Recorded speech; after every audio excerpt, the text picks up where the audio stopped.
कहानी भविष्य की समय रेखा दिखाकर शुरू होती है। इधर मौसम काफी बिगड़ गया है क्योंकि एक और जलना शुरू हो जाता है जैसे सूरज आसमान पर आ गया हो। इससे जमीन पर रहने वाले लोगों का सामना एक नहीं बल्कि दो सूरज से हो रहा है। लोगों को बचाने के लिए जमीन के नीचे एक बहुत बड़ा शहर बनाया जाता है जिसे अंगारा नगर कहा जाता है। लोग यहाँ रहने लगे और लोग यहाँ करीब 200 साल तक रह सके क्योंकि इतने समय के संसाधन यानी भोजन और अन्य चीजें उपलब्ध थीं। 200 साल बाद अंगार शहर के लोगों को मैदान में जाने दिया जाएगा, लेकिन वह भी एक खास तरीके से होगा। इस जगह का रास्ता कागज पर नक्शे पर बना है और उस पर कुछ जरूरी बातें और नियम लिखे होते हैं और एक ब्रीफकेस में बंद करके रख दिए जाते हैं क्योंकि जब लोगों को यहाँ से जाना होता था 200 साल बाद उन्हें इसे खोलना पड़ा।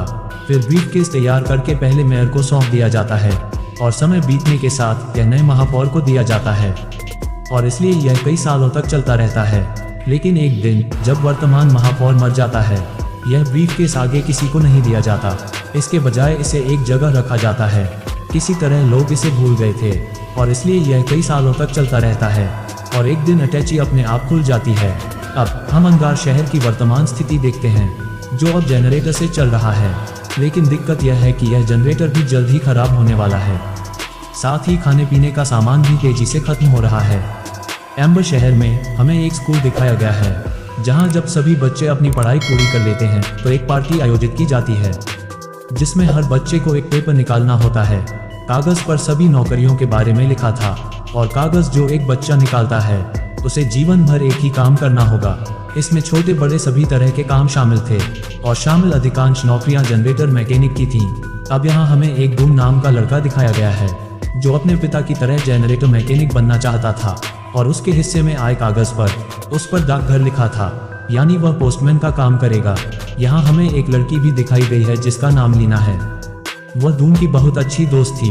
उसे पाइप का काम मिल जाता है, लेकिन उसका सपना हमेशा एक पोस्टवुमन बनने का था, इसलिए धूम उसके साथ अपना पेपर चेंज करती है। पोस्टवुमन बनने की खुशी में लीना अपने घर चली जाती है, यह खुशखबरी अपनी दादी को देने के लिए। वह भी लीना की खुशी में उसके साथ थी। वह यहाँ लीना को उसके पिता के संदेश की याद दिलाती है। दरअसल मरने से पहले उसके पिता इस शहर और बाहरी दुनिया के बारे में एक बहुत स्पष्ट संदेश छोड़ा था और ब्रीफकेस के बारे में भी बताया, लेकिन लीना ने कभी इस ओर ध्यान नहीं दिया क्योंकि उनका मानना था कि यह सब कहानियां हैं। अगले दिन वह काम पर चली जाती है। वह बहुत खुश थी और अपना काम बखूबी कर रही थी, लेकिन अचानक शोर हुआ। जब वह चेक करने बाहर आई तो कुछ लोग एक आदमी को पीट रहे थे क्योंकि उसने कहा था कि इस नगर का अंधेरा भाग जो सभी के लिए वर्जित है। मैंने वहां एक बहुत बड़ा कीड़ा देखा जो जीव बन गया था, लेकिन किसी ने उसकी बात पर विश्वास नहीं किया। सब उसे पागल समझकर पीट रहे थे, लेकिन यहाँ लीना को वह कीड़ा उस प्राणी का सींग मिल जाता है जिसे उस आदमी ने फेंक दिया था, इसलिए वह इसे अपने पास रखती है। दून भी काम पर जाता है, लेकिन यहाँ उनके बॉस बहुत नाराज हुए। वह उससे बहुत कठिन काम करवाता है। दून अपने बॉस से कहता है कि जो पाइपलाइन खराब हो गई है उसे मैं ठीक करना चाहता हूँ, लेकिन उनके बॉस का कहना है कि आप ऐसा नहीं कर पाएंगे क्योंकि आपसे पहले भी कई लोगों ने कोशिश की लेकिन कुछ नहीं हुआ।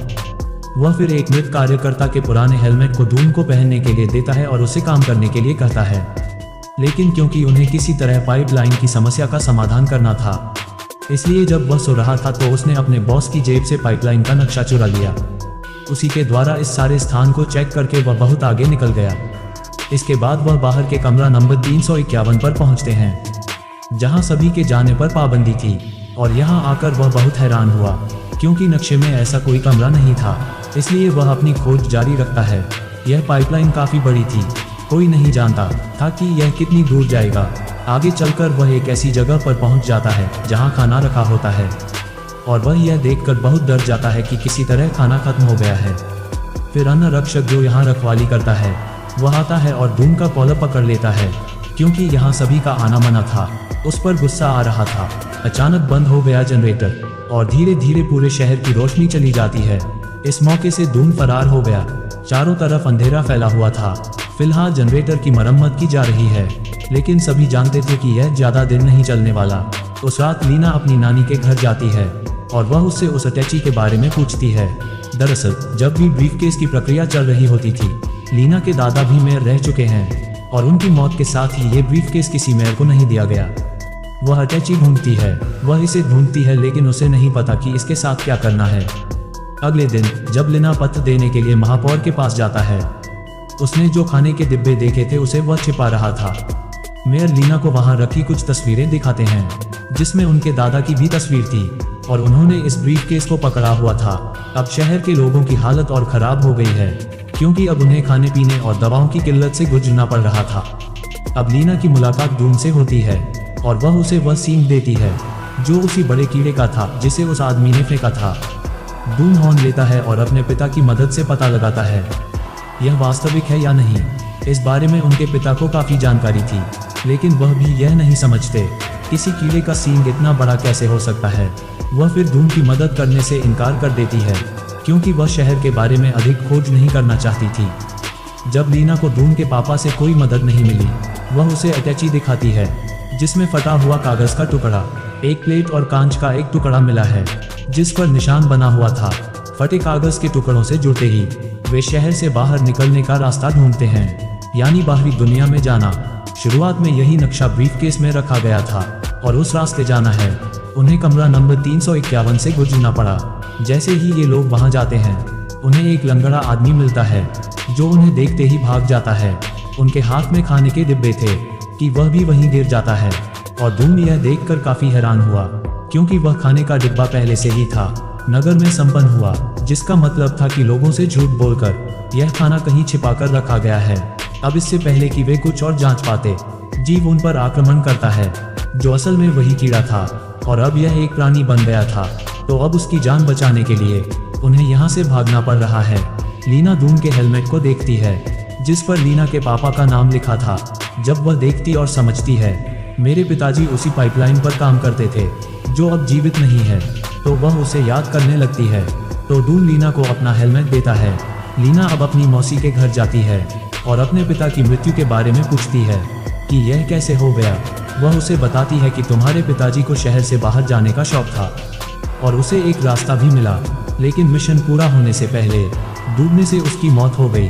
अपने पिता की ऐसी मौत सुनकर वह बहुत उदास हो जाती है। वह वहाँ फूड गार्ड को भी देखती है जो लंगड़ा कर आ रहा था।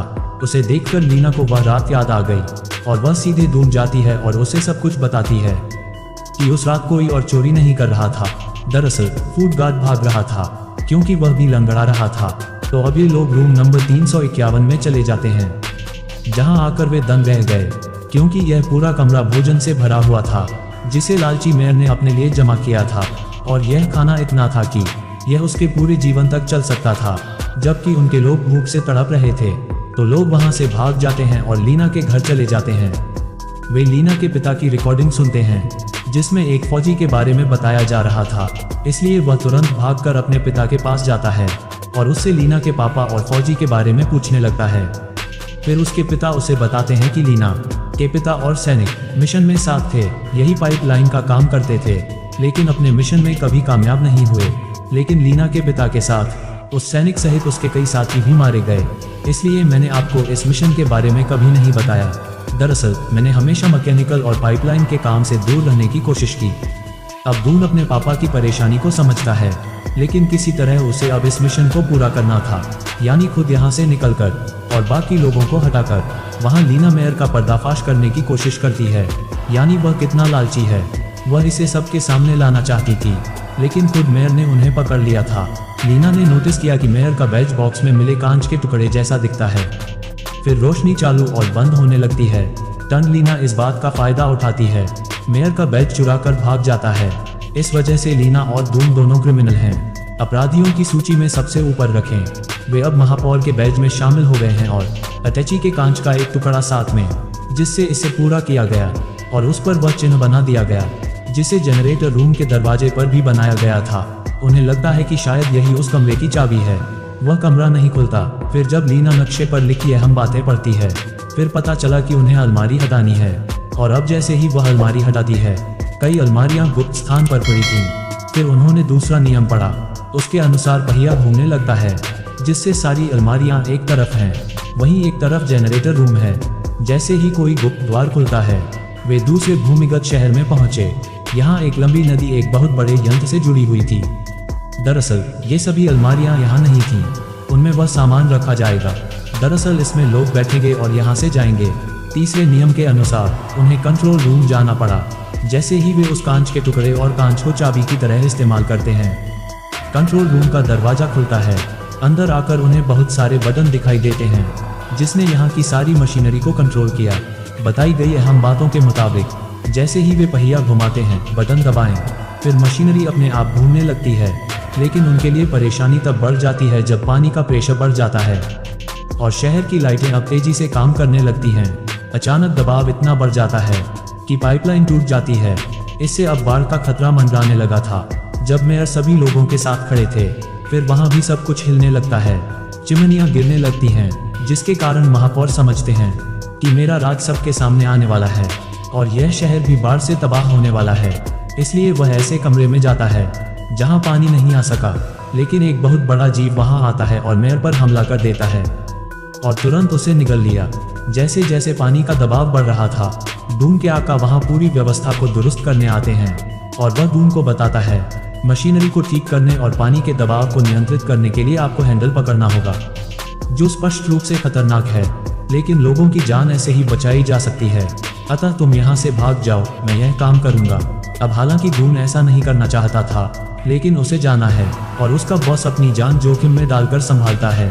अब यहाँ लीना, उसकी छोटी बहन और डूम एक नाव में बैठते हैं। पानी के दबाव के कारण उनकी नाव वहां से निकल जाती है। वो बहुत आगे निकल के आते हैं ऐसी सुरंग में जहां बहुत अंधेरा था। इन लोगों को अच्छा नहीं लगा, इसलिए वे अपनी जान बचाने की दुआ करते हैं। अब ये लोग एक बड़े झरने से तेजी से नीचे आ रहे थे। उन्हें डर लगा और उन्होंने अपनी आंखें बंद कर लीं। जब वे अपनी आंखें खोलते हैं, वे खुद को तालाब में पाते हैं। थोड़ा आगे उन्हें रोशनी दिखाई देती है। प्रकाश के बाद वे अंत में जमीन पर आ जाते हैं, लेकिन वे खुश नहीं थे क्योंकि अंदर उतना ही अंधेरा था। फिर जैसे सुबह सूरज उगता है, उनकी आंखों में एक अलग ही चमक थी। वे बहुत खुश थे क्योंकि वे धरती पर जीवन व्यतीत कर सकते हैं। अब यहाँ जीवन संभव था। जलता हुआ तारा यहाँ से चला गया था। जब वे उड़ते पंछियों को देखते हैं, वे उनका पीछा करते हैं। वे एक बड़े छेद के पास पहुँचते हैं जिससे वे अंगारा शहर देख पाए, लेकिन दूरी इतनी थी कि वहाँ उनकी आवाज़ नहीं जाती। तब उन्हें एक विचार आता है कि लीना उस सड़क के नक्शे को एक पत्थर पर फेंक देती है, जिसे डूम के पापा उठा लेते हैं और इस तरह सारे लोग दुनिया से बाहर निकल आते हैं और बच जाते हैं। इसी के साथ कहानी यहीं समाप्त हो जाती है।